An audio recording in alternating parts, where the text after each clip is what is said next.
ఈ రోజుల్లో చాలామంది క్రైస్తవులకు కళ్ళు తెరవబడ్డాయి, రక్షణ వరకు మాత్రమే తెరవబడ్డాయి. యేసే రక్షకుడు, శిలువ యజ్ఞమే మనకు రక్షణాధారం. శిలువ రక్తము కాక వేరొక ఆధారము లేదు.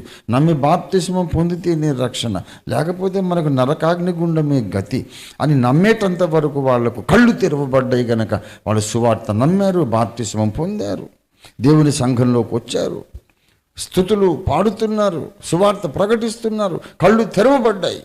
రైట్, బాగానే ఉంది. కానీ దేవుని యొక్క లోతైన సంగతులను గ్రహించడానికి ఇంకా కళ్ళు తెరవబడలేదు. రక్షింపబడిన గుడ్డివారు అలాంటప్పుడు దావీదులాగా ప్రార్థన చేసి, నా కళ్ళను మరొక్కసారి తెరువుము తండ్రి, రక్షకుడెవరో గ్రహించడానికి నా కళ్ళు తెరిచావు, ఇప్పుడు నీ వాక్యమును గ్రహించడానికి నా కళ్ళు రెండోసారి తెరువమనే ప్రార్థన దావీదే చేశాడు. మనం చేయొద్దా? మనం చేస్తే నామోషియా, అవమానమా, మనకి ఇన్సల్టా?